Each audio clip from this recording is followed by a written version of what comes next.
معزز محترم محتشم سامعین، خواتین و حضرات، السلام علیکم ورحمۃ اللہ وبرکاتہ۔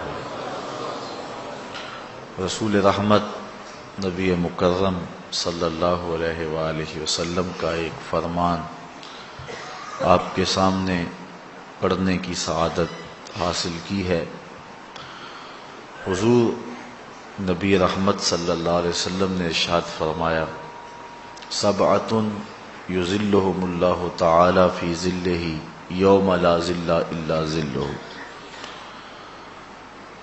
7 اشخاص ایسے ہیں قیامت کے دن جب کوئی سایہ نہیں ہوگا، اللہ تعالیٰ انہیں اپنا سایہ نصیب فرمائے گا۔ بعض علماء نے اس کی تشریح میں یہ لکھا ہے کہ یہاں سائے سے مراد سایہ لطف و کرم ہوگا، اور شارحین کی ایک جماعت اس کی طرف گئی ہے کہ یہاں سائے سے مراد عرش کا سایہ ہے۔ قیامت کے دن جب سورج بالکل قریب ہوگا، آج تو بہت دور ہے اور اس کا رخ بھی الٹا ہے، قیامت کے دن رخ سیدھا ہو جائے گا اور زمین کے بالکل قریب آ جائے گا۔ زمین میں قوت جاذبہ ہے، اب وہ حرارت کو، گرمی کو اپنے اندر جذب کرتی ہے، لیکن قیامت کے دن یہ تانبے کی ہو جائے گی، اور جو اس کے اوپر گرمی اور حرارت ہوگی اس کو اپنے اندر جذب نہیں کرے گی بلکہ اگلے گی، تو زمین سے بھی تپش نکلے گی، ادھر سے سورج بھی سیدھے رخ ہو کے بالکل قریب 1 میل تک آ جائے گا، تو وہ بہت سخت دن ہوگا۔ اس دن لوگ پسینے میں شرابور ہوں گے، اپنے اپنے اعمال کے مطابق، کوئی گھٹنوں تک، کوئی ٹخنوں تک، کوئی کمر تک، کوئی گلے تک، اور کوئی پسینے میں ڈوبا ہوا ہوگا۔ پسینے سے بھاگ بھی نہیں سکیں گے، جدھر جائیں گے پسینہ بھی ساتھ ساتھ چلے گا، اور وہ گرم اتنا ہوگا کہ اگر اس کا ایک قطرہ احد پہاڑ پہ رکھ دیا جائے تو اس کی حدت اور گرمی سے پگھل جائے، اور بدبودار اتنا ہوگا کہ اگر اس کا ایک قطرہ اب دنیا پہ ڈال دیا جائے، انسان کیا جانوروں کے دماغ بھی بدبو سے پھٹ جائیں۔ اپنے اپنے اعمال بد کے مطابق لوگ اس پسینے میں شرابور ہوں گے، کوئی سایہ نہیں ہوگا، لیکن کچھ لوگوں کو اللہ تعالیٰ جل شانہ اپنے خاص کرم سے سائے میں رکھے گا، جو سایہ الہی میں ہوں گے، سایہ عرش میں ہوں گے، انہیں پسینہ بھی نہیں آئے گا اور انہیں گرمی بھی نہیں ستائے گی، کسی دکھ میں نہیں ہوں گے اس دن، جو اللہ کے عرش کے سائے تلے ہوں گے۔ وہ کون لوگ ہیں؟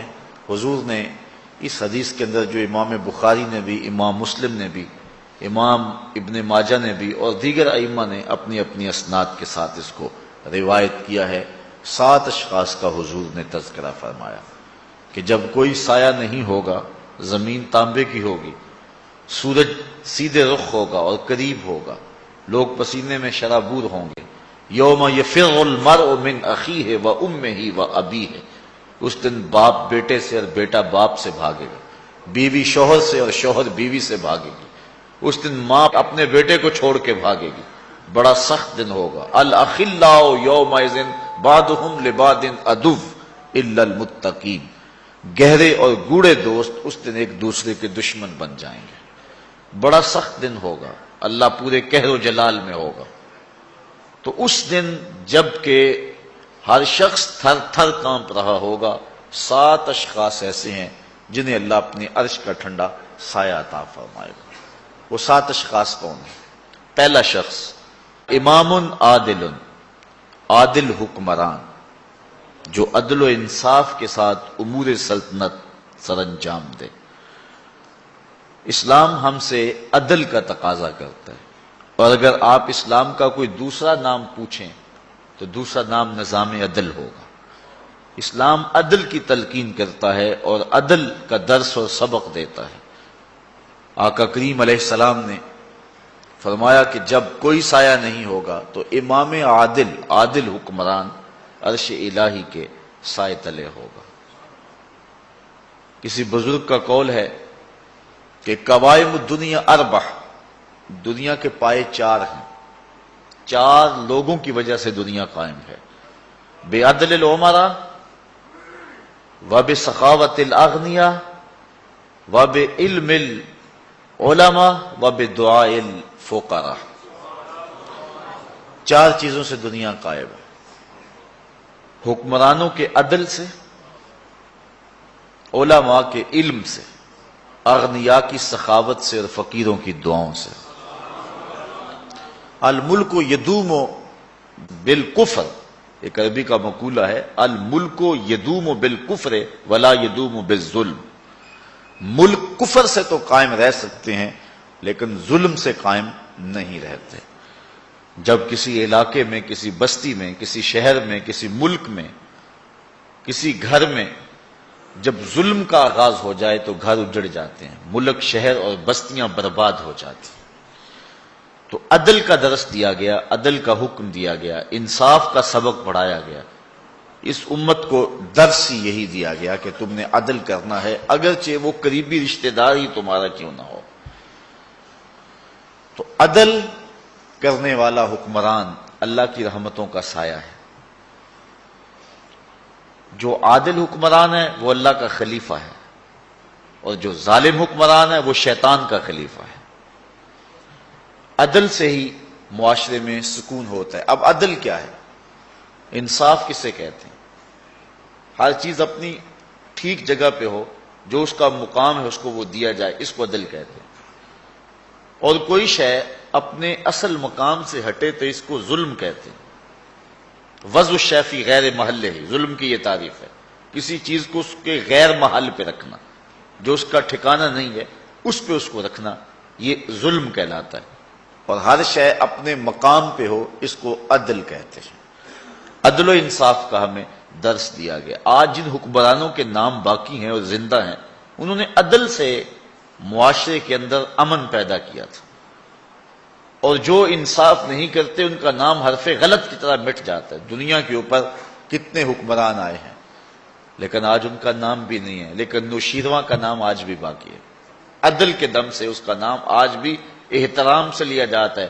حضور علیہ الصلوۃ والسلام فرماتے ہیں، اس بات پر فخر کرتے ہیں کہ میں سلطان عادل کے زمانے کے اندر پیدا ہوا۔ اللہ اکبر۔ تو عدل جو ہے، انصاف جو ہے، یہ اچھائی کا ایک بہت بڑا ذریعہ ہے، اور جو حکمران عدل کرے اس کا نام عزت سے باقی رہتا ہے۔ سلطان محمود غزنوی کو ایک عورت نے آ کر کے کہا کہ میری جوان بیٹی ہے اور میرا شوہر فوت ہو چکا ہے، آپ کا بھتیجا رات کو ہمارے گھر میں گھس آتا ہے اور میں سخت پریشان ہوں۔ سلطان نے اس کو کہا کہ اب جب دوبارہ آئے تو تم میرے پاس آ جانا، میں عدل و انصاف قائم کروں گا۔ 2-1 دن گزرے، وہ بوڑھی آئی، بادشاہ نے جو اس کو خصوصی کوڈ دیا ہوا تھا کہ اس کے ذریعے تو میرے تک پہنچ پائے گی، تو وہ بادشاہ تک پہنچی، کہا کہ اس وقت وہ ہمارے گھر میں موجود ہے۔ بادشاہ اس کے ساتھ چل پڑا، کہا میرے سے پہلے تو چلی جا اور جو ہے وہ بتی بند کر دے۔ دیے کو گل کر دیا گیا۔ بادشاہ گھر میں داخل ہوا، اور داخل ہوتے ہی اس نے جب اس نوجوان کو دیکھا تو اس کا سر قلم کر دیا۔ اس کے بعد بادشاہ نے کہا کہ چراغ روشن کرو۔ جب چراغ روشن کیا گیا تو بادشاہ نے کہا الحمدللہ۔ اس کے بعد اس نے ٹھنڈا پانی مانگا، اس خاتون نے پانی پیش کیا۔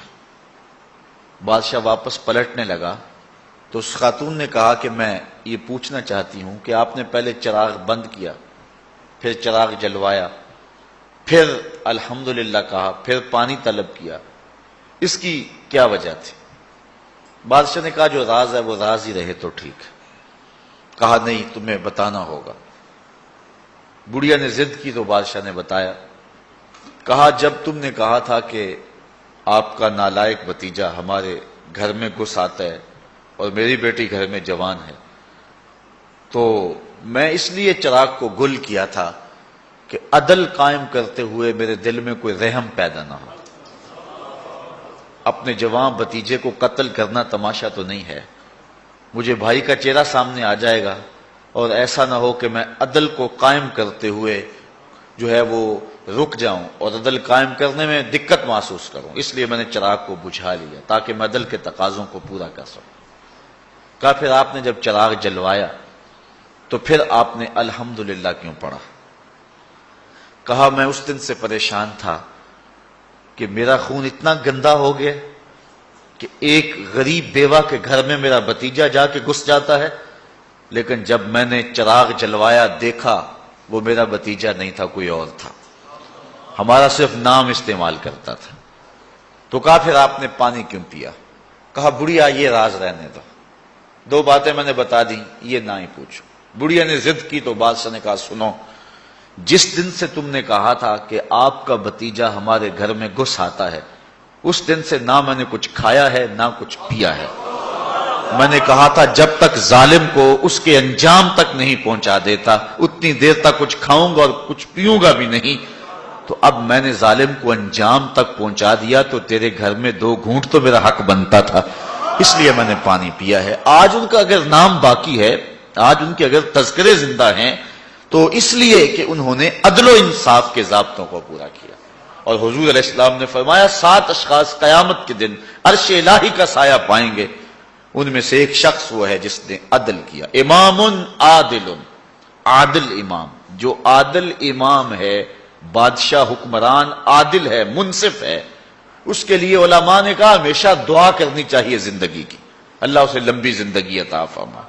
اور علماء نے لکھا ہے کہ الانحناء للسلطان اور لغیرہ مکروہ، کہ بادشاہ یا کسی اور شخص کے لیے جھکنا جو ہے وہ مکروہ ہے، اسی طرح کسی بادشاہ کے ہاتھ چومنے مکروہ ہیں، لیکن عادل حکمران جو ہے، عادل بادشاہ جو ہے، اگر ادب سے اس کے ہاتھ چوم لیے جائیں تو علماء کہتے اس میں کوئی کراہت نہیں، اللہ کے عدل کی وجہ سے، اللہ کے انصاف کی وجہ سے جو ہے اس نے جو اللہ کے حکم پر عدل کیا اور انصاف کیا، اس کا یہ حق بنتا ہے کہ اس کی تعظیم کی جائے اور اس کے حکم کی مخالفت نہ کی جائے۔ وہ اللہ کی رحمتوں کا گھنا سایہ ہے جو عوام کے اوپر جو ہے وہ چھایا ہوا ہے۔ تو پہلا شخص جس کو اللہ اپنے عرش کا ٹھنڈا سایہ دے گا وہ امام عادل ہے، امام مقسط ہے۔ دوسرا شخص وشاب نشأ فی عبادت اللہ، وہ جوان جس کی جوانی اللہ کی عبادت میں گزری۔ کتنا بڑا اعزاز! حضور نے فرمایا الشاب التائب حبیب اللہ، لوگوں سن لو، جو جوان جوانی میں توبہ کرے وہ اللہ کا حبیب ہے۔ اور ایک روایت میں آتا ہے 1000 بوڑھے کے توبہ کرنے سے اللہ کو ایک جوان کی توبہ زیادہ محبوب ہے۔ اور جب کوئی جوان جوانی میں توبہ کرتا ہے اللہ کا عرش بھی خوشی میں جھوم اٹھتا ہے۔ جوانی کی توبہ اللہ کو بہت زیادہ پسند ہے۔ وہ جوان جس کی جوانی اللہ کی عبادت میں گزری۔ جوانی مستی کا نام نہیں ہے، جوانی آوارگی کا نام نہیں ہے، خواہشات کی تکمیل کا نام جوانی نہیں ہے، موڑوں اور چوکوں پہ کھڑا ہونے کا نام جوانی نہیں ہے، مصلی پہ بیٹھ کے رب کے حضور آنسو بہانے کا نام جوانی ہے۔ ایک روایت میں آتا ہے کہ تمہارے بہتر جوان وہ ہیں جو بوڑھوں کی مشابہت اختیار کریں، اور بدترین بوڑھے وہ ہیں جو جوانوں کی مشابہت اختیار کریں۔ تو بہترین جوان یہ ہے کہ جو جوانی میں بڑھاپے جیسا ہو، بوڑھوں جیسے انداز اور اطوار اور عادتیں اپنائے، اچھے اخلاق اور اچھا انداز اور مصلی کو لازم پکڑے۔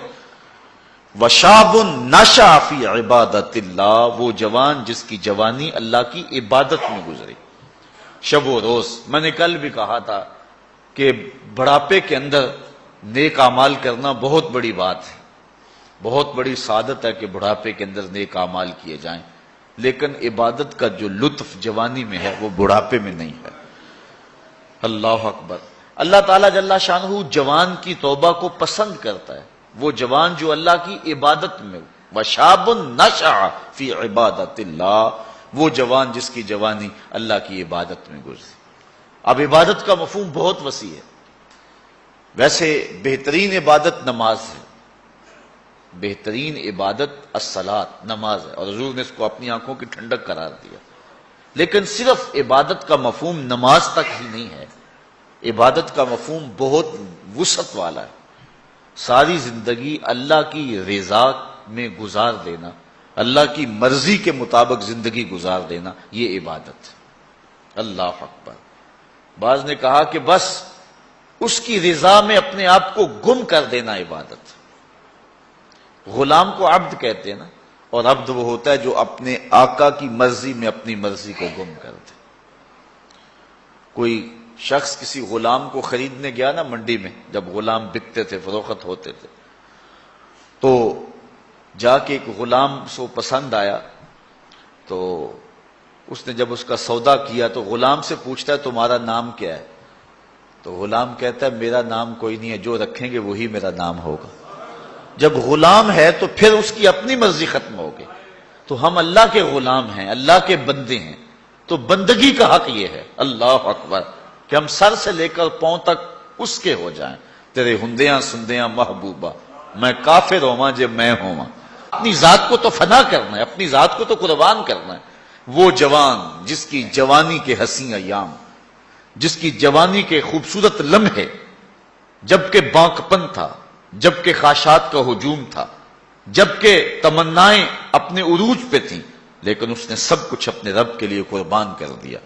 سحری کے وقت اٹھ کے مصلی بچھایا اور آنسو بہائے، اور اللہ کے حضور عبادت کرتے ہوئے اپنی رات کو بسر کیا۔ ایک روایت میں آتا ہے جو دن کا روزہ اور رات کی عبادت نہیں کرتا اس کو ایمان کی حلاوت ہی نصیب نہیں ہوتی۔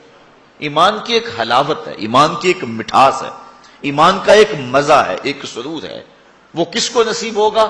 جو دن روزے سے گزارے گا اور رات مصلی پہ گزارے گا، اپنی آنکھوں پر حیا کے پہرے بٹھائے گا، اپنی سوچوں کی پاکیزگی کا سامان کرے گا۔ ورنہ جوانی آئی اور گزر گئی، اور اپنا قیمتی وقت ہم نے برباد کر دیا۔ جس طرح ہر چیز کا بانکپن جوانی میں ہوتا ہے، عبادت کا جو سرور اور عبادت کی جو لذت جوانی میں نصیب ہوتی ہے، وہ زندگی کے کسی اور ایام میں نصیب نہیں ہوتی۔ اس لیے حضور نے ارشاد فرمایا کہ وہ جوان وشاب نشأ فی عبادت اللہ، وہ جوان جس کی جوانی اللہ کی عبادت میں گزری، جب قیامت کے دن کوئی سایہ نہیں ہوگا، اللہ اس جوان کو اپنے عرش کا ٹھنڈا سایہ نصیب فرمائے۔ تیسرا شخص جو عرش الہی کا سایہ پائے گا، وَرَجُلٌ قَلْبُهُ مُعَلَّقٌ فِي الْمَسَاجِدِ، وہ آدمی جس کا دل مسجدوں کے ساتھ لٹکا ہوا ہے، مسجد کے ساتھ وابستہ ہے۔ ایک نماز پڑھتا ہے تو دوسری نماز کے انتظار میں بیٹھ جاتا ہے۔ حضرت عبداللہ ابن مسعود رضی اللہ تعالی عنہ رہتے ہی مسجد میں تھے۔ مسجد کی کچھ لوگ میخیں ہوتی ہیں، حضور فرمایا کچھ لوگ مسجدوں کی میخیں ہوتی ہیں، جب بھی دیکھو مسجد میں ملیں گے، ڈھونڈو تو مسجد میں ملیں گے، جب بھی فارغ ٹائم ملا جو فوراً مسجد میں آ گئے۔ فرمایا اگر وہ بیمار پڑ جائیں اور مسجد کی حاضری سے قاصر ہو جائیں تو اللہ کے کچھ فرشتے ہیں جو ان کا حال پوچھنے کے لیے ان کے گھروں میں جاتے ہیں، ان کی تیمارداری کے لیے جاتے ہیں۔ حکم ہے بازار میں دیر سے جاؤ اور جلدی واپس آ جاؤ، مسجد میں جلدی جاؤ اور دیر سے واپس آ جاؤ۔ المومن فی المسجد کالسمک فی الماء والمنافق فی المسجد کالطائر فی القفص، مومن مسجد میں اس طرح ہوتا ہے جس طرح پانی کے اندر مچھلی ہوتی ہے، اور منافق مسجد میں اس طرح ہوتا ہے جس طرح پنجرے کے اندر پرندہ پھنسا ہوا ہوتا ہے۔ کبھی مجبوراً آنا پڑ گیا تو جس طرح پھڑ پھڑا رہا ہے کہ بہت جلدی نکلنا ملے مجھے، اس طرح منافق کا جی مسجد میں نہیں لگتا۔ مسجد میں جلدی آؤ اور دیر سے واپس جاؤ، لیکن ہم نے اپنے طرز زندگی کو الٹ بنا لیا ہوا ہے۔ بازار میں آدھے گھنٹے کے لیے جائیں تو 5 گھنٹے لگ جاتے ہیں، مسجد میں جاتے ہیں ہم صرف آخری وقت میں اور کوشش کرتے ہیں کہ سب سے پہلے واپس آ جائیں۔ مجھے ویسے بڑی حیرت ہوتی ہے جب نماز ختم ہو یا جمعۃ المبارک یا کوئی اور ایسا، تو جو دروازے کے اوپر رش ہوتا ہے، ہر بندے کی کوشش ہوتی ہے کہ میں جلدی نکل جاؤں، حالانکہ جتنی دیر تک مسجد میں بیٹھیں گے، جتنی دیر تک مسجد میں رکیں گے، اتنی برکتیں اترتی رہیں گی۔ بہترین لمحے وہی ہیں جو اللہ کے گھر میں گزر گئے۔ خیر الاماکن، بہترین جگہیں اللہ کے گھر ہیں۔ مسجد کی آبادی اور مسجد کی ستھرائی اور صفائی اور مسجد کی تعمیر و تزئین کے لیے جو لوگ وابستہ ہوتے ہیں بہت بابرکت لوگ ہیں۔ حضور نے فرمایا من بنا للہ مسجدا بن اللہ لہ بیتا فی الجنہ، جس نے اللہ کی مسجد بنائی اللہ اس کے لیے جنت میں گھر بنا دیتا ہے۔ کتنی بڑی سعادت ہے اس شخص کے لیے جو اللہ کے گھر کو تعمیر کرتا ہے۔ لیکن صرف تعمیر ہی کافی نہیں، اس کی آبادی رنگ و روغن اور رنگوں کے مختلف انداز کے فانوسوں سے نہیں ہے، مسجد کی آبادی نمازیوں سے ہے۔ نمازی ہوں گے مسجد آباد ہوگی۔ مسجد تو بنا دی شب بھر میں ایمان کی حرارت والوں نے، من اپنا پرانا پاپی تھا برسوں میں نمازی بن نہ سکا۔ جو مسجدوں کو آباد رکھتے ہیں، جن کے دل مسجد کے ساتھ لگے رہتے ہیں۔ ایک بوڑھی خاتون تھی، وہ مسجد نبوی میں صفائی کیا کرتی تھی۔ یہ ہم نے بھی بچپن میں دیکھا ہے کہ بوڑھی عورتیں مسجدوں میں آ کے جھاڑو دیا کرتی تھیں۔ اب تو وہ تصور ہی ختم ہو گیا اور اب ہم یہ چیز نہیں دیکھتے ہیں۔ وہ ایک زمانہ تھا کہ سنِ کہولت کو پہنچی ہوئی عورتیں، ظاہر ان سے پردے کے حکام بھی ساقط ہو جاتے ہیں، تو ایسی عورتیں عموماً جب صبح مساجد سے بچے پڑھ کے چلے جاتے تھے تو وہ مسجدوں میں آتی تھی، اور ہم نے اپنی آنکھوں سے دیکھا ہے کہ وہ مسجدوں کی صفائی کیا کرتی۔ نمازی بھی آتے تھے، وہ کوشش کرتے تھے، کچھ لوگ پہلے آ جاتے تھے کہ مسجد کی صفائی کریں، کچھ لوگ ویسے کوئی تنکا پڑا اس کو اٹھا کر کے کوئی نہ کوئی ذمہ داری لے لیتے تھے۔ یہ مسجدوں کے اندر جو اب خادم رکھے گئے ہیں، اس کو ہم جو تنخواہ دیتے ہیں وہ ہمارا حصہ تو پڑ گیا اس کے اندر، لیکن آج خود بھی اگر کبھی مسجد کی صفائی کا اہتمام کریں اور انتظام کریں تو یہ ایک ایسی چیز ہے جس سے دل ستھرے ہوتے ہیں۔ جو اللہ کے گھر کو صاف کرتا ہے، اللہ اس کے دل کو صاف کر دیتا ہے۔ تو وہ بوڑھی خاتون تھی، مسجد نبوی میں آتی تھی اور مسجد نبوی کی صفائی کرتی تھی۔ ایک دن حضور نے فرمایا کتنے دن ہو گئے ہیں میں اس بوڑھی خاتون کو دیکھ نہیں رہا۔ صحابہ نے عرض کی حضور وہ تو فوت ہو گئی ہے۔ تو فرمایا کہ تم نے مجھے بتایا نہیں؟ عرض کی حضور آپ مصروف ہیں کار نبوت میں، ہم نے سوچا کہ ایک عام سی خاتون ہے، ہم نے اس کا جنازہ پڑھا اور اس کی تدفین کر دی اور آپ کو نہیں بتایا۔ حضور فرمایا تم نے اس کو عام سمجھا ہے جو اللہ کے گھر کی صفائی کیا کرتی تھی؟ فرمایا مجھے بتاؤ اس کی قبر کہاں ہے؟ صحابہ کو حضور نے ساتھ لیا اور اس کی قبر پر پہنچے اور وہاں جا کے حضور نے دعا مانگی۔ جو اللہ کے گھر کو صاف کرتی ہے اور اللہ کے گھر کی صفائی کرتی ہے، حضور علیہ السلام فرمایا وہ عام نہیں ہے، وہ سعادت مند خاتون ہے جس کو یہ سعادت نصیب ہوئی، یہ دولت نصیب ہوئی کہ اللہ کے گھر کو صاف کرتی ہے۔ تو فرمایا وَرَجُلٌ قَلْبُهُ مُعَلَّقٌ فِي الْمَسَاجِدِ، وہ آدمی جس کا دل مسجدوں میں لٹکا ہوا رہتا ہے، ایک نماز کے بعد دوسری نماز کا انتظار کرتے ہیں۔ ایک روایت میں میں نے کہیں پڑھا ہے کہ جب کوئی بندہ ایک نماز کے بعد دوسری نماز کا انتظار کرتا ہے اور مسجد میں بیٹھا رہتا ہے، اللہ فرشتوں کو کہتا ہے دیکھو میرا بندہ نماز پڑھ لیا پھر بھی نہیں جا رہا، دوسری نماز کے انتظار میں ہے، تم گواہ ہو جاؤ میں نے اپنے بندے کی مغفرت فرما دی۔ وَرَجُلٌ قَلْبُهُ مُعَلَّقٌ فِي الْمَسَاجِدِ، وہ آدمی جس کا دل مسجدوں کے ساتھ لٹکا ہوا ہے، مسجد کے ساتھ وابستہ ہوا ہے۔ چوتھا شخص وَرَجُلَانِ تَحَابَّا فِي اللَّهِ اجْتَمَعَا عَلَيْهِ وَتَفَرَّقَا إِلَيْهِ، دو آدمی جنہوں نے اللہ کی رضا کے لیے آپس میں پیار ڈالا، ان کی محبت کا ذریعہ اللہ کی رضا تھی، جب وہ ملے تو اسی لیے ملے اور جب جدا ہوئے تو اسی لیے جدا ہوئے، ان کی محبت اللہ کی رضا کے لیے تھی۔ فرمایا قیامت کے دن جب کوئی سایہ نہیں ہوگا ان دونوں کو اللہ اپنے عرش کا ٹھنڈا سایہ عطا کر۔ ایک بندہ اپنے ایک دوست کو ملنے جا رہا تھا، دینی دوست، محبت پیار کا رشتہ اللہ اس کے رسول کی رضا کے لیے۔ حدیث میں آتا ہے کہ راستے میں بصورت انسان ایک فرشتہ اس کو ملا اور اسے پوچھتا ہے کہ کدھر جا رہے ہو؟ وہ کہتا ہے کہ میں فلاں بستی میں اپنے ایک دوست کو ملنے جا رہا ہوں۔ تو فرشتہ پوچھتا ہے تجھے اس سے کوئی حاجت ہے، کوئی کام ہے؟ وہ کہتا ہے مجھے کوئی کام نہیں۔ کہا کوئی احسان ہے جس کے بدلے میں جا رہے ہو؟ کہا کوئی احسان نہیں۔ کہا کوئی رشتہ داری ہے تیری اس کے ساتھ؟ اس نے کہا کوئی رشتہ داری نہیں۔ تو فرشتے نے بصورت انسان جو آیا ہوا تھا، حدیث میں آتا ہے، وہ پوچھتا ہے کہ پھر کس لیے جا رہے ہو؟ کہا بس اللہ کے لیے جا رہا ہوں۔ تو فرشتے نے کہا کہ میں تیرے رب کا فرستادہ ہوں، مجھے رب نے بھیجا ہے، تو اللہ کی رضا کے لیے جا رہا ہے اس شخص کو ملنے کے لیے اور کوئی مقصد نہیں ہے، تو اللہ تعالیٰ نے تجھے بھی بخشا اور اسے بھی بخشا۔ جو اللہ کی رضا کے لیے کسی شخص سے دوستی رکھتا ہے، پیار کے اور بھی بہت سارے ذرائع، رشتہ داری سے صلہ رحمی، دودھ کا رشتہ، خون کا رشتہ، کاروباری روابط، سیاسی روابط، غرض کے رشتے، بہت کچھ ہے، لیکن جب کسی سے ملاقات ہو، جب کسی سے تعلق قائم ہو تو وہ اللہ کے لیے۔ الحب للہ والبغض للہ، میرے پیار کا سبب بھی اللہ اور میرے کسی سے دشمنی کا سبب بھی اللہ۔ جب اللہ کی رضا کے لیے دو شخص آپس میں پیار کرتے ہیں تو حضور علیہ السلام فرماتے ہیں وہ اتنے خوش نصیب لوگ ہیں کہ قیامت کے دن جب سورج 1.25 میل پہ ہوگا اور کوئی جو ہے وہ سایہ نہیں ہوگا، فرمایا حضور نے کہ اللہ ان کو اپنے عرش کا ٹھنڈا سایہ عطا فرمائے۔ اتنی بڑی سعادت ان کو نصیب ہوگی جن کی رضا کا معیار اور جن کی جو ہے وہ محبت اللہ اور اس کے رسول کے لیے ہے، اور معیار ان کا یہی ہے، الحب للہ والبغض للہ۔ 5واں شخص جس کے بارے میں حضور نے فرمایا کہ وہ جنت کا سایہ پائے گا، وَرَجُلٌ دَعَتْهُ امْرَةٌ ذَاتُ مَنْصِبٍ وَجَمَالٍ فَقَالَ إِنِّي أَخَافُ اللَّهَ۔ ایک روایت میں ذات حسب وجمال فقال إِنِّي أَخَافُ اللَّهَ، وہ شخص جس کو کسی عورت نے دعوت گناہ دی اور وہ عورت ذات و منصب و جمال، منصب اور جمال کی مالکہ تھی، صاحب اسب و نسب بھی تھی اور خوبصورت بھی تھی۔ اس نے عورت نے مرد کو لبھایا اور اپنے جال میں پھانسنا چاہا۔ اب جب قدموں میں حسن خود بچھ رہا ہو پھر اپنے جذبات پہ قابو کون رکھے؟ لیکن اس جوان نے، اس شخص نے اس کی اس بات کے جواب میں کہا انی اخاف اللہ، تیری بات تو مان لیتا لیکن کیا کروں، رب سے ڈر لگتا ہے، اللہ کا خوف مجھے آتا ہے۔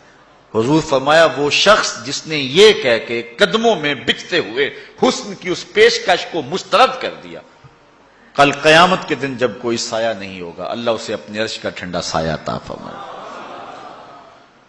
جس طرح ایمان کی ایک حلاوت ہے، اعمال کی بھی ایک حلاوت ہے، ایک مزہ، ایک مٹھاس ہے، لطف ہے۔ نیکی کی ایک حلاوت ہے، ایک سرور ہے نیکی کا جو ایک مومن پاتا ہے۔ نماز کا اپنا مزہ ہے، روزے کا اپنا سرور ہے، حج کا اپنا ایک مزہ ہے، زکوٰۃ دینے کا اپنا مزہ ہے، ظاہر دو تو لطف اپنا ہے، مخفی دو تو اس کا مزہ اپنا ہے۔ اسی طرح باقی اعمال صالحہ کا پھر مختلف مواقع پر ان اعمال کی ایک حلاوت ہے، ایک مٹھاس ہے۔ گھر میں نماز پڑھو تو اس کی مٹھاس اپنی ہے، مسجد میں پڑھو تو اس کا سرور اپنا ہے، جامع مسجد میں پڑھو تو اس کا لطف اپنا ہے، اور اگر سین حرم میں نماز پڑھنے کا موقع مل جائے گا اس کا مزہ اپنا ہے، اور گنبد خضرا کی قربت میں نماز پڑھنے کا مزہ مل جائے، ریاض الجنہ میں لمحے مل جائیں تو اس کا لطف اپنا ہے۔ اس طرح روزے کا اپنا مزہ ہے، روزہ رکھنے کا لطف اپنا ہے، روزہ کھولنے کا مزہ اپنا ہے۔ بچوں میں بیٹھ کے کھولو روزہ تو اس کا بھی اپنا سرور ہے، مسجد میں بیٹھ کے دوستوں میں بیٹھ کے روزہ کھولو تو اس کا مزہ اپنا ہے، کسی اللہ والے کی صحبت اور اس کے قدموں میں بیٹھ کے روزہ کھولیں اور اس کا مزہ اپنا ہے، اور اگر روزہ کھولنے کے لیے مسجد نبوی کا صحن مل جائے تو اس کا سرور پھر اپنا ہے، اس کا مزہ پھر اپنا ہے۔ ہر عمل کا ایک لطف ہے، ہر عمل کی ایک حلاوت ہے، اور وہ حلاوت بندہ اتنی دیر تک اس سے متمتع نہیں ہو سکتا، اس سے فائدہ نہیں حاصل کر سکتا، اور وہ ایمان کی حلاوت اور لذت پا نہیں سکتا جب تک اس کی نظر پاک نہیں ہوتی۔ اگر کوئی بندہ چاہتا ہے کہ میرے باطن میں انوار چمکے تو رزق حلال کا اہتمام کرے، ورنہ سینہ روشن نہیں ہو سکتا، جو مرضی کر لے، اگر رزق پاک نہیں ہے تو سینے میں روشنی نہیں آ سکتی، اور اگر نظر پاک نہیں ہے تو عبادت کی حلاوت نہیں مل سکتی۔ نماز پڑھتا ہے، سجدہ کر رہا ہے، قیام کرتا ہے، بس ایک مشق کر رہا ہے، لیکن اس کی ایک حلاوت ہے، اس کا ایک سرور ہے، اس کی ایک لذت ہے، اس کا ایک کیف ہے جو مومن کے سینے کے اندر جو ہے وہ چھا جاتا ہے۔ ذکر کا ایک مزہ ہے نا، اس مزے کو حضرت سلطان باہو کہتے ہیں نا، اندر بوٹی مشک مچایا اتے جان پھلن تے آئی ہو، پھر وہ کیفیت بنتی ہے کہ نہیں بنتی ہے؟ تو وہ سرور بندے کو نہیں ملتا جب تک اس کی نظر پاک نہیں ہوتی۔ اگر نظر بگڑ جائے تو من سننا ہو جاتا ہے، اندر کچھ نہیں رہتا، اور پھر اگر انسان زنا جیسی بری خصلت میں مبتلا ہو جائے تو پھر اس کے پلے کیا رہے گا؟ اللہ تعالیٰ نے فرمایا کہ کرنا تو دور کی بات ہے، لا تقربوا الزنا، اس بری خصلت کے قریب بھی نہ جانا، اس لیے مبادیات سے بھی روک دیا گیا، مبادیات سے بھی منع کر دیا گیا۔ تو فرمایا جس شخص کو کسی عورت نے دعوت گناہ دی، اس طرح کسی عورت کو کسی مرد نے دعوت گناہ دی اور اس عورت نے اپنی عصمت اور اپنی آبرو کی حفاظت کی اور اس کو کہا پیچھے ہٹ جا، مجھے اپنے رب سے ڈر لگتا ہے، اور اسی طرح کسی مرد کو کسی عورت نے دعوت گناہ دی، اس نے کہا فقال انی اخاف اللہ، میں اللہ سے ڈرتا ہوں، اللہ اکبر، تو حضور فرمایا اس کو یہ اعزاز ملے گا۔ امام یافعی نے روض الریاحین کے اندر لکھا ہے کہ ایک نوجوان کپڑے کی دکان پہ کام کرتا تھا اور تھا بڑا پارسا اور بڑا خوبصورت، دل کا بھی ستھرا تھا، ظاہر کا بھی ستھرا تھا، من بھی سونا تھا اور تن بھی سونا تھا، بڑا خوبصورت تھا۔ ایک عورت خریداری کے لیے آئی، اس کا دل فریفتہ ہو گیا اور اس نے ایک ترکیب سوچی اور دوبارہ آئی تو بہت زیادہ کپڑا خرید لیا اور مال کے دکان سے کہنے لگی کہ میری گٹھڑی بھاری ہو گئی ہے، اس نوجوان کو کہو کہ میرے گھر چھوڑ آئے۔ مالک اس عورت کی نیت سے آگاہ نہ ہو سکا اور اس نوجوان کو اس کے ساتھ بھیج دیا۔ جب وہ گھر میں داخل ہوئی، نوجوان کو گھر میں لے گئی، باہر سے دروازہ مقفل کر دیا اور اس کو دعوت گناہ دی۔ اس نے کہا انی اخاف اللہ، میں تیری بات نہیں مان سکتا۔ اس نے کہا کہ آج تو تجھے میری بات ماننا ہی پڑے گی۔ حیا سوز لباس بھی اتار پھینکا اور اس کو دعوت گناہ دینے لگی۔ یہ شیطان کا انتہائی سخت جال ہے، اس جال میں اس نے بڑے بڑے لوگوں کو پھانس لیا۔ اب اس نوجوان کو وہ ورغلاتی ہے، کوشش کرتی ہے، لیکن نوجوان ہے کہ اپنی نظروں پر پہرے بٹھائے، آنکھیں بند کر لیتا۔ اس نے بڑے ہیلے کیے، بڑے جتن کیے، لیکن وہ نوجوان صرف سونا ہی نہیں تھا، اللہ کا ولی بھی تھا۔ اس نے بہت جال پھینکے لیکن نور کو رسیوں میں جکڑا نہیں جا سکتا۔ خیر، وہ نوجوان کے دل میں بات آئی کہ شیطان کا یہ جال انتہائی خطرناک جال ہے، ابھی تک تو بچتا آ رہا ہوں، ہو سکتا ہوں کہ ابھی اس کے جال میں پھنس جاؤں۔ اس نے کہا کہ مجھے باتھ روم میں جانے دو، پھر میں آ کے تمہیں بتاتا ہوں۔ وہ اندر چلا گیا، پاخانہ کیا، اپنے ہاتھوں پہ کر کے پورے بدن پہ مل لیا، اور اسی حالت میں جب باہر آیا تو بدن سے بدبو اٹھ رہی تھی، عورت کا سارا نشہ اتر گیا۔ دروازہ کھول دیا اس نے، کہا چلا جا، تو کوئی دیوانہ اور مجنون شخص ہے۔ جب وہ دروازے سے باہر نکل رہا تھا، دل ہی دل میں اللہ کا شکر ادا کر رہا تھا، مالک میرا تن گندا ہو گیا، من تو ستھرا رہا۔ کائنات کا سب سے حسین چہرہ وہ ہے جو جنسی کالک سے محفوظ رہے۔ امام یافعی لکھتے ہیں کہ باہر پھر ایک چشمہ تھا، وہاں جا کے اس نے غسل کیا، اور جب تک وہ زندہ رہا اس کے جسم سے مشک و عنبر کی خوشبو آتی رہی۔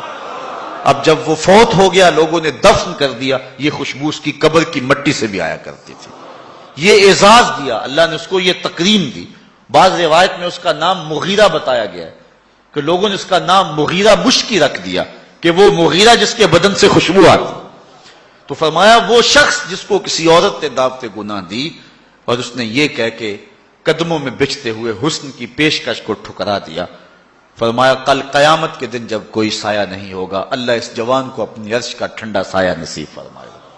چھٹا شخص جس کے بارے میں حضور نے یہ وعدہ دیا، وَرَجُلٌ تَصَدَّقَ بِصَدَقَةٍ فَأَخْفَاهَا حَتَّى لَا تَعْلَمَ شِمَالُهُ مَا تُنْفِقُ يَمِينُهُ، وہ شخص جس نے صدقہ کیا اور اتنا خفیہ کیا کہ جو دائیں ہاتھ نے کیا بائیں کو اس کی خبر نہیں ہوئی، اتنا مخفی انداز سے صدقہ کیا، خیرات کی۔ پرانے زمانے کے اندر بزرگ چاندی یا سونا کسی کپڑے میں باندھ کر کے کسی کے گھر میں چھوڑ آیا کرتے تھے، کسی کے گھر میں پھینک آیا کرتے تھے، یا کسی نابینے کو دے دیتے تھے، کلام نہیں اس سے کرتے تھے تاکہ ہم ظاہر نہ ہو، ہمارا نام بھی ظاہر نہ ہو۔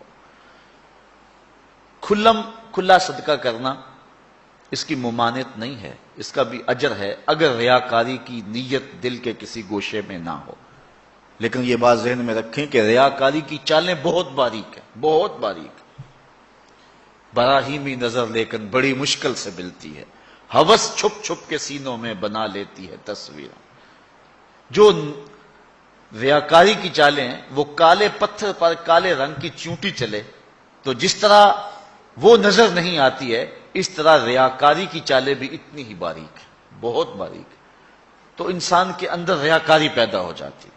اگر ریاکاری سے بچے، اس کی نیت میں خلوص ہو، للہیت ہو، تو پھر کھلا صدقہ دینا بھی اجر و ثواب کا باعث ہے۔ جس طرح کہ آقا کریم علیہ السلام نے جہاد کے لیے فنڈ مانگا تو ایک صحابی نے جو ہے وہ عرض کیا کہ حضور میں اتنا پیش کرتا ہوں، اس نے پیش کیا تو اس کے دیکھا دیکھی باقی لوگ بھی جو ہیں وہ اٹھ کھڑے ہوئے اور پیش کرنے لگے۔ تو حضور نے اس موقع پر ارشاد فرمایا تھا، من سنہ فی الاسلام سنتا حسنہ فلہ اجرھا، جس نے اسلام میں کوئی اچھا طریقہ رائج کیا تو اب اس کے دیکھا دیکھی جو بھی وہ کام کرتے رہیں گے اس کا اجر اس پہلے شخص کو نصیب ہوتا رہے گا۔ اگر نیت یہ ہے کہ میرے دیکھا دیکھی لوگ کریں گے تو پھر جو ہے وہ یہ خلوص والی نیت ہے، اس میں کھلم کھلا کرنے میں کوئی قباحت نہیں ہے۔ میں کہتا ہوں کہ دو طرح کے لوگ ہوتے ہیں، یہ فنڈز چندہ وغیرہ جو طلب کیا جاتا ہے، ایک ہے کوئی شخص کسی کو ذاتی طور پہ دے تو وہاں مخفی دینا بہتر ہے۔ کسی شخص کی ذاتی آپ مدد کرنی ہے تو وہاں یہ ہے کہ جو دائیں نے خرچ کیا بائیں کو اس کی خبر نہ ہونے پائے، کیونکہ اس سے کسی شخص کی عزت نفس مجروح ہونے کا اندیشہ ہے۔ لیکن جو اجتماعی مسائل ہیں جس میں کسی کی عزت نفس مجروح ہونے کا اندیشہ نہیں ہے تو وہاں آپ کھلم کھلا اس نیت سے کریں کہ باقیوں کو بھی ترغیب ہو جائے تو اس میں کوئی قباحت نہیں ہے۔ مثال کے طور پہ مسجد کے لیے فنڈ طلب کیا جا رہا ہے، کسی دارالعلوم کے لیے طلب کیا جا رہا ہے، آج کل یہ زلزلہ اور سیلاب زدگان کے لیے فنڈ طلب کیے جا رہے ہیں، تو اس میں اگر آپ کھلم کھلا دیں تاکہ باقیوں کو بھی ترغیب ہو، یا آپ 10 آدمیوں کو بتائیں یار میں نے اتنا کیا آپ بھی کریں لہذا ہم یہ کام کر لیں، تو اس میں قباحت نہیں ہے نیت کے اخلاص کے ساتھ۔ نیت بگڑ گئی وہ تو مخفی بھی کیا وہ بھی خراب۔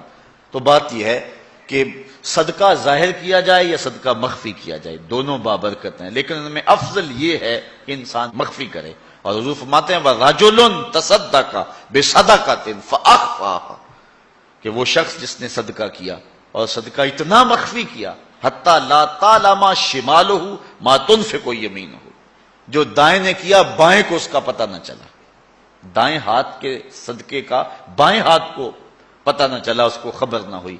کتنا بڑا اعزاز حضور نے اس شخص کے لیے مقرر فرمایا کہ کل قیامت کے دن جب کوئی سایہ نہیں ہوگا اس صدقہ کرنے والے کو اللہ عرش کا ٹھنڈا سایہ دے گا۔ اللہ کی راہ میں خیرات کرتے رہنا چاہیے، اور صدقہ دینے سے مال گھٹتا نہیں ہے، مال بڑھتا ہے۔ میں اس کی ایک مثال دیا کرتا ہوں کہ پرانے زمانے کے اندر کنویں ہوتے تھے، اب تو ٹیوب ویل آ گئے، ہینڈ پمپ آ گئے اور بہت کچھ آ گیا زمین سے پانی نکلوانے کے لیے، لیکن اس وقت کنویں میں ڈول ڈال کر کے جو ہے وہ پانی نکالا کرتے تھے۔ جب جدید آلات آ گئے تو کنویں کی ضرورت ختم ہو گئی اور لوگوں نے یہاں سے پانی لینا شروع کر دیا، چونکہ وہاں پانی حاصل کرنے کے لیے دقت زیادہ برداشت کرنا پڑتی ہے۔ اب وہ کنویں کہیں کہیں آپ کو مل جائیں گے، مختلف دیہاتوں میں بستیوں میں آپ جائیں تو پرانے کنویں جو ہے وہ کہیں کہیں موجود ہے، لیکن ان میں جھانک کر کے دیکھیں کہ ان کا پانی بہت نیچے چلا گیا اور بہت کم پڑ گیا ہوا ہے۔ ان کنووں کو کسی نے بند نہیں کیا، لیکن اب پانی کہاں غائب ہو گیا؟ اصل بات یہ ہے کہ جب کنویں اپنا فیض باہر دیتے تھے اللہ نیچے سے پانی بھی انہیں دیتا تھا، جب ان کنووں نے پانی دینا چھوڑ دیا نیچے سے جو سوتے پھوٹتے تھے وہ بھی خشک ہو گئے۔ جو راہ خدا میں خرچ کرتا رہتا ہے اللہ اس کو عطا فرماتا رہتا ہے۔ شیطان کہتا ہے کہ خرچ کرو گے تو کم ہو جائے گا، لیکن رب کہتا ہے خرچ کرو گے میں وعدہ دیتا ہوں کہ بڑھ جائے گا۔ اب اللہ پر اگر کسی شخص کا پختہ یقین ہے، پختہ یقین، تو پھر جو ہے وہ اس کو خرچ کرتے ہوئے یہ احساس کبھی نہیں ہوگا کہ اس سے میرا مال کم ہو رہا ہے، صدقے سے میرا مال کم ہو رہا ہے، ایسا ہو نہیں سکتا اگر پختہ یقین ہے۔ حضرت رابعہ بصریہ سلام اللہ علیہا بہت سخیہ تھیں اور آپ کے ڈیرے پہ خانقاہ پہ لوگوں کا آنا جانا رہتا تھا، ان کو کھانا بھی کھلاتے تھے، اور درویشوں فقیروں کا مزاج ہی ہے کہ لوگ آئیں اور کھاتے جائیں۔ بابا بلے شاہ فرماتے ہیں ایٹو کھڑک کے دکڑ وجے تتا ہوئے چلہ، آن فقیر کھا کھا جاون راضی ہوئے بلہ۔ حضرت غوث اعظم سیدنا شیخ عبد القادر جیلانی علیہ الرحمہ فرماتے ہیں آدھی فقیری جو ہے وہ خدمت خلق ہے، بھوکوں کو کھانا کھلانا اور ننگوں کو لباس پہنانا، آدھا فقر یہ ہے، آدھی فقیری یہ ہے۔ کسی نے کسی درویش سے پوچھا کہ فقیری کیا ہے؟ کہا فقیری خدمت خلق کا نام ہے، یہ گدڑی اور دلک کا نام نہیں ہے، یہ فقیری خدمت خلق کا نام ہے۔ تو حضرت رابعہ بصری کہ ہاں مہمانوں کا آنا جانا رہتا تھا۔ ایک دن خادمہ نے بتایا کہ 5-6 مہمان آ گئے اور صرف دسترخوان پر ایک ہی روٹی ہے، گھر کے اندر باورچی خانے میں صرف ایک ہی روٹی ہے۔ کہا جاؤ اس کو بھی اللہ کی راہ میں خیرات کر دو۔ اب عقل تو یہی کہتی ہے ایک روٹی ہے کچھ اور کہیں سے مہیا کی جائے اور مہمان نوازی کی جائے، لیکن یہاں اذعان دیکھیے، یقین دیکھیے۔ حضرت رابعہ بصریہ نے کہا کہ اس کو خیرات کر دو۔ خادمہ نے خیرات کر دیا، مہمان بیٹھے ہوئے ہیں، کوئی اور شے ہے نہیں، دروازے پر دستک ہوئی، پوچھا من علی الباب، دروازے پر کون؟ کہا فلاں کا فرستادہ غلام، میرے آقا نے آپ کے لیے بھیجا اور یہ کھانا دیا ہے۔ خادمہ نے کھانا وصول کیا، حضرت رابعہ کو کہا یہ کسی نے کھانا بھیجا ہے۔ آپ نے کپڑا اٹھایا، گنا تو 5 روٹیاں تھیں، کہا یہ کھانا ہمارا نہیں، اس کے آقا نے کسی اور گھر بھیجا ہوگا، غلطی سے ہمارے گھر یہ آ گئے، کھانا واپس کر دیا۔ تھوڑے لمحے گزرے تھے، پھر دروازے پہ دستک ہوئی، کہا من دق الباب، دروازہ کس نے کھٹکھٹایا؟ کہا فلاں آقا کا بھیجا ہوا غلام ہوں، میرے آقا نے آپ کے لیے کھانا بھیجا۔ خادمہ نے وصول کیا، حضرت رابعہ کے سامنے رکھا، کپڑا اٹھایا، گنا تو 7 روٹیاں، کہا اس کے آقا نے کسی اور گھر بھیجا ہوگا، یہ بھی غلطی سے ہمارے گھر آ گئے، کھانا واپس کر دیا۔ پھر دروازے پہ دستک ہوئی، پوچھا من علی الباب، دروازے پر کون؟ کہا فلاں آقا کا بھیجا ہوا غلام ہوں، میرے آقا نے آپ کے لیے کھانا بھیجا ہے، اور کہا حضرت رابعہ کو دے کے ہی آنا۔ خادمہ نے وصول کیا، حضرت رابعہ کپڑا اٹھایا، گنا تو 10 روٹیاں تھیں، کہا ہاں یہ کھانا ہمارا ہے۔ کہا پہلے 2 بھی تو کہتے تھے آپ کا ہے، آپ نے انکار کر دیا۔ کہا میرے رب کا وعدہ ہے جو 1 دے میں 10 دیتا ہوں، پہلے 5 تھی پھر 7 تھی، میں نے کہا مالک 10 پوری کرے گا تو تیری بندی وصول کرے گا۔ آپ کا اکاؤنٹنٹ آپ کو بتائے گا کہ اتنے پیسے اتنوں سے خرچ کر دیں گے تو اتنے کم ہو جائیں گے، کیلکولیٹر سے حساب کریں، وہ کہے گا اتنے تو اتنے کم ہو جائیں گے۔ شیطان کہتا ہے تمہارا رزق کم ہو جائے گا، لیکن تمہارا رب تمہیں بخشش، مغفرت اور رزق کی فراخی کا وعدہ دیتا ہے۔ وہ کہتا ہے تم 1 دانہ زمین کے اندر بوتے ہو تو پھر دیکھو کتنی بالیاں نکلتی ہیں، بویا 1 نکلے 700۔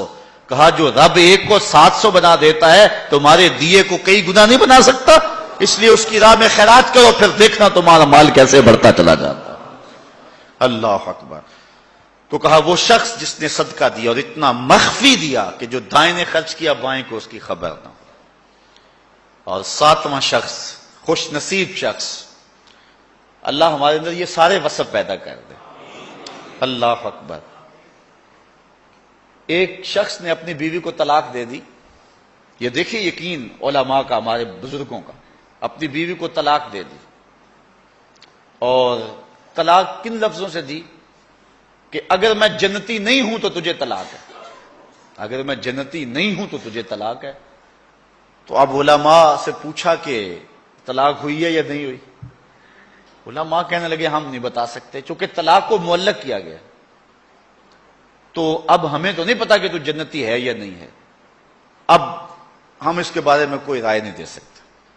قاضی ابو یوسف علیہ رحمہ، امام اعظم امام ابو حنیفہ کے شاگرد، ان کے پاس مسئلہ گیا، آپ نے شخص کو بلایا، کہا کبھی ایسا ہوا ہے کہ کسی عورت نے تجھے دعوت گناہ دی ہو اور تو نے کہا ہو میں اللہ سے ڈرتا ہوں؟ اس نے کہا ہاں 1 مرتبہ زندگی نہیں ہوا۔ کہا تیری بیوی کو پھر کوئی طلاق نہیں، اس لیے کہ حضور نے فرمایا ہے کہ وہ شخص جس کو کسی عورت نے دعوت گناہ دی اور اس نے کہا میں اللہ سے ڈرتا ہوں، فرمایا کل قیامت کے دن جب کوئی سایہ نہیں ہوگا یہ بندہ عرش کا سایہ پائے گا۔ تو کہا پھر پکی بات ہے کہ تو جنتی ہے، تو جہنم میں جا ہی نہیں سکتا، چونکہ یہ رسول اللہ کا وعدہ ہے۔ اللہ اکبر۔ تو اتنا یقین تھا ان باتوں پہ ہمارے بزرگوں کو، اس لیے کہا یہ حضور کی حدیث ہے، اگر یہ بات ہے تو کوئی طلاق نہیں ہوئی۔ قاضی ابو یوسف نے فتویٰ دیا۔ تو یہ دعا کریں کہ اللہ تعالیٰ یہ 7 اشخاص کے جو اوصاف ہیں جن کے بارے میں وعدہ جنت ہے، اللہ تعالیٰ ہم سب کو نصیب فرمائے، نظر کی حفاظت کی توفیق دے، خیالوں کو پاکیزگی دے دے۔ میں ایک شخص کو جانتا ہوں جس کو دعوت گناہ دی گئی، لیکن اس نے اپنی آبرو کی حفاظت کی، رات کو سویا تو حضرت میاں میر علیہ رحمہ خواب میں ملے۔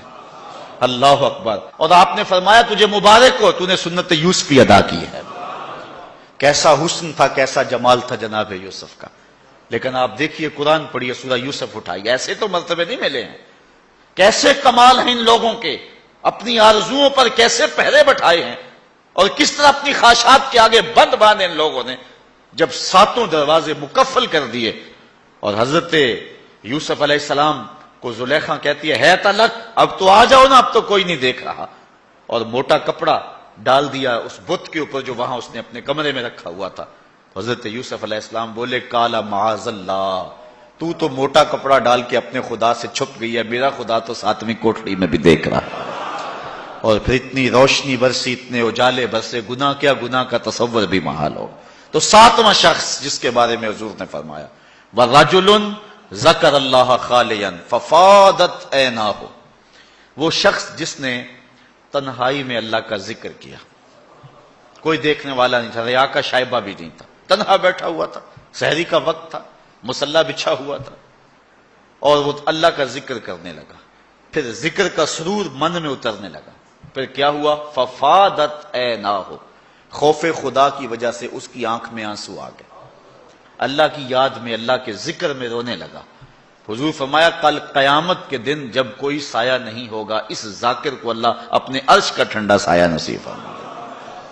اٹھتے بیٹھتے چلتے پھرتے تنہائی میں، خلوت میں، جلوت میں اللہ کے ذکر سے اپنا تعلق جوڑیے۔ اللہ کا ذکر دلوں کے لیے جلا کا باعث ہے۔ لکل شیء سقالہ وسقالۃ القلوب ذکر اللہ۔ حضور فرمایا ہر شے کا زنگ دور کرنے کے لیے کچھ نہ کچھ بنایا گیا ہے، دلوں کا زنگ اللہ کی یاد سے دور ہوتا ہے۔ ذکر جلی بھی اور ذکر خفی بھی، زبان سے کرو یا دل سے کرو۔ میرے حضور قبلہ عالم فرماتے ہیں اٹھ دی بیندی ٹر دی پھر دی، ستے آتے جاگ دی، نام جھپ دی رو تے کھپ دی، ویخ سر اس راگ دی، نام جپیاں قرب ملدا، نام دی کر پوری سانب، شیشے وچ کستوری جے کر پھر ضرورت کاگ دی۔ یہ ذکر ایسا ہے جس سے من کے گن دور ہوتے ہیں۔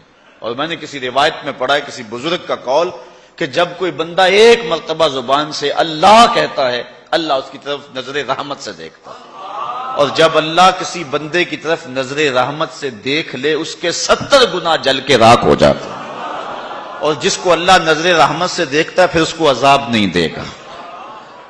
اللہ اکبر۔ حضرت شیخ شبلی رحمت اللہ تعالی علیہ معارف اس میں ذات بیان کر رہے تھے، اللہ کے نام کی برکت ہے، اس کا نام جپنے کا فائدہ ہے۔ تو ابو علی سینا جو بہت بڑا فلسفی گزرا ہے، وہ بھی مجلس میں بیٹھا ہوا تھا۔ وہ زمانہ تھا کہ اہل اللہ کی مجالس کے اندر بڑے لوگ آتے تھے۔ آج تو دور ختم ہو گیا نا، آج تو زمانہ لٹ گیا، مادیت چھا گئی۔ یہ غنیمت ہے کہ آپ اتنے لوگ یہاں اکٹھے ہو جاتے ہیں، یہ اللہ کا خاص کرم ہے، ورنہ مسجدوں میں آج لوگ نہیں آ رہے۔ اقبال کہتا ہے واعظ قوم کی وہ پختہ خیالی نہ رہی، برق طبی نہ رہی، شعلہ مکالی نہ رہی، رہ گئی رسم آزاں روح بلالی نہ رہی، فلسفہ رہ گیا تلقین غزالی نہ رہی، مسجدیں مرثیہ خواں ہیں کہ نمازی نہ رہے، یعنی صاحب اوصاف اجازی نہ رہے۔ آج جو حالات ہیں آپ سب کے سامنے ہیں، ان حالات میں بھی قوم توبہ کی طرف نہیں آ رہی۔ تو وہ ایک زمانہ تھا، وہ ایک دور تھا۔ ان حالات کے اندر حضرت شیخ شبلی کی مجلس کے اندر بڑے بڑے نامور دانشور اہل علم آتے تھے۔ تو ابو علی سینا بھی بیٹھا تھا، آپ اللہ کے نام کی برکات بیان کر رہے تھے۔ جب کوئی لفظ کوئی بندہ اللہ اللہ پکارتا ہے، اس کے من کے روگ ختم ہوتے ہیں، اندر نور اترتا ہے اور دل صاف ہوتا ہے۔ تو ابو علی سینا اٹھ کے کھڑا ہو گیا، کہنے لگا اللہ کی ذات تو مؤثر ہے لیکن نام میں کیا رکھا ہے؟ ذات تو اس کی مؤثر ہے لیکن نام لینے سے کیا ہوگا؟ آگ نفس الامر میں جل رہی ہو، آپ ہاتھ ڈالیں تو ہاتھ جل جائے گا، لیکن آگ آگ کہیں گے تو ہونٹ تو نہیں جلیں گے۔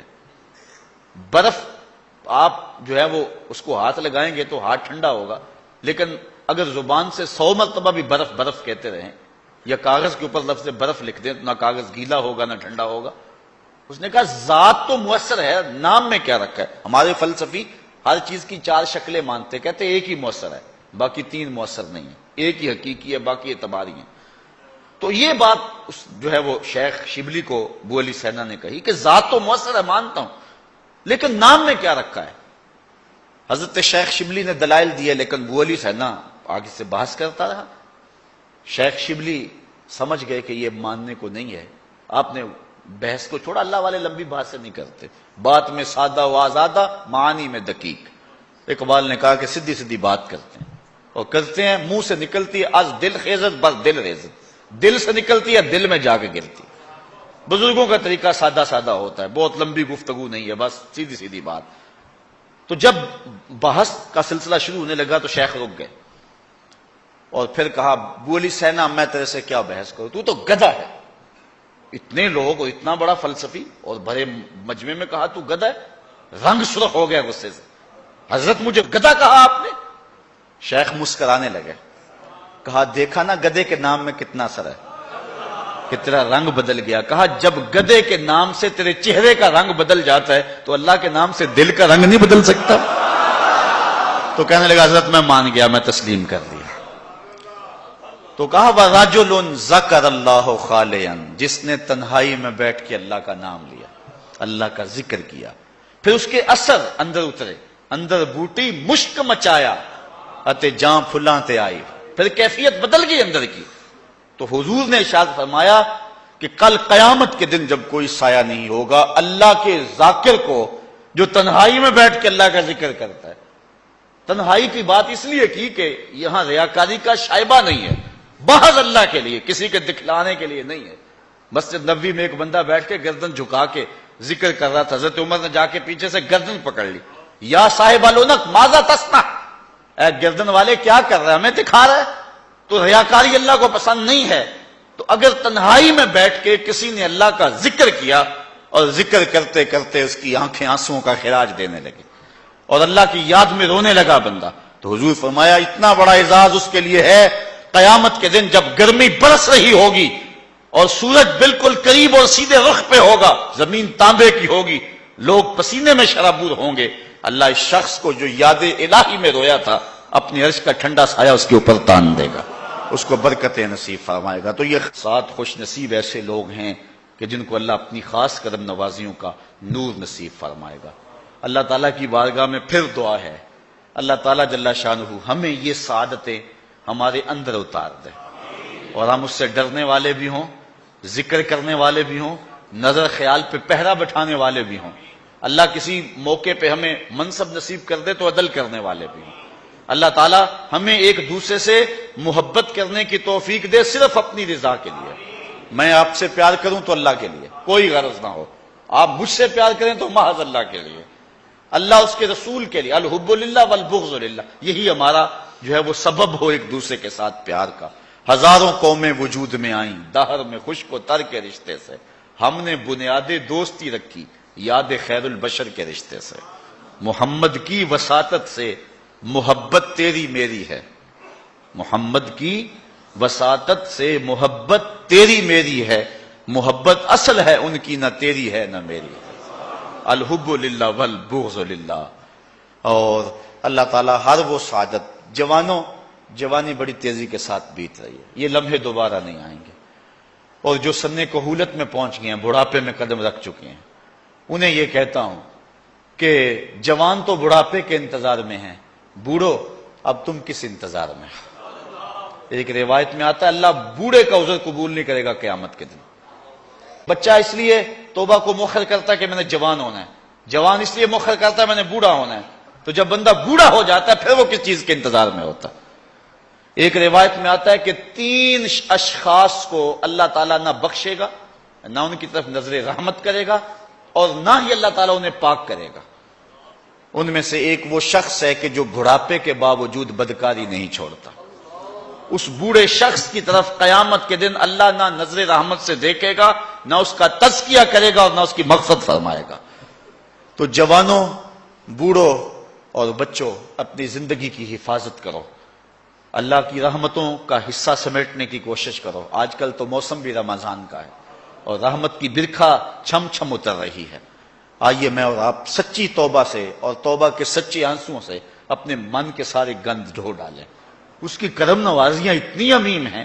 دمت العاصی تطفئ غضب ربی, گناہگار کی آنکھ کا پانی اللہ کے غصے کی آگ کو ٹھنڈا کر دیتا ہے. التائب من الذنب کمن لا ذنب لہ, گناہ سے توبہ کرنے والا ایسا ہے جس طرح اس نے کبھی گناہ کیا ہوا ہی نہیں ہے. اتنی کرم نوازیوں کا نور اس کے اوپر برستا اور اتنے اجالے اس کو نصیب ہو جاتے ہیں اور اتنی روشنی اللہ اس کو نصیب کر دیتا ہے. اللہ جزائے جزیل دے, اللہ اپنی یادوں اور محبتوں کا سرمایہ دے. وآخر دعوانا ان الحمدللہ.